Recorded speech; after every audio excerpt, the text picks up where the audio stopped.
Markets say confidence is returning. Central banks signal control. Volatility looks quieter, so why does everyday life still feel fragile? Bills still demand attention. Spending decisions feel heavier. Even small choices come with hesitation. If stability were real, your lifestyle would already feel lighter. But it doesn't, because what changed wasn't temporary. It was structural.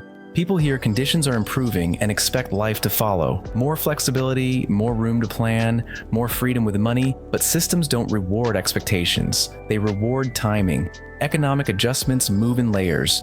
Markets react first, institutions follow. Households come last. By the time relief reaches daily life, the cycle has already shifted again.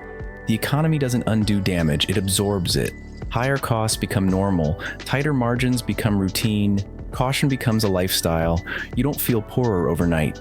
You feel more careful. That's how transitions happen now. Quietly, gradually, permanently. If this feels familiar, it's because you're living inside the adjustment. Positive headlines create confidence. Confidence creates consumption. Consumption supports the system, but confidence doesn't restore purchasing power. It masks the pressure. That's why optimism can rise while households still feel constrained. If you've noticed this disconnect, you're already paying attention to the right signal. When conditions ease, the benefit doesn't flow evenly. Assets respond immediately, prices reprice, capital accelerates, but wages wait.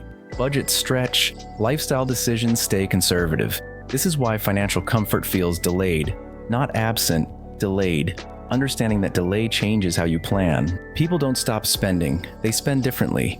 Fewer impulse decisions, more comparisons, longer pauses before commitment. This isn't regression, it's adaptation.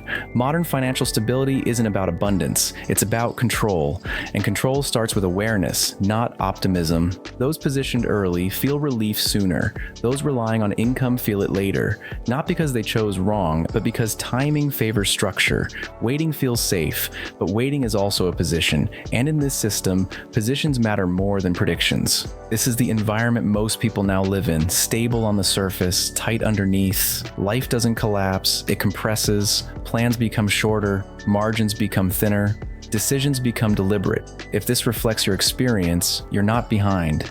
You're operating in the real cycle. So the question isn't, is the economy improving? It's this: how do you make decisions when improvement doesn't reach everyone equally? This channel isn't about reacting to signals, it's about reading structure. Because once you understand where pressure moves, you stop chasing comfort and start designing resilience. And that's the difference between feeling stuck and staying ahead.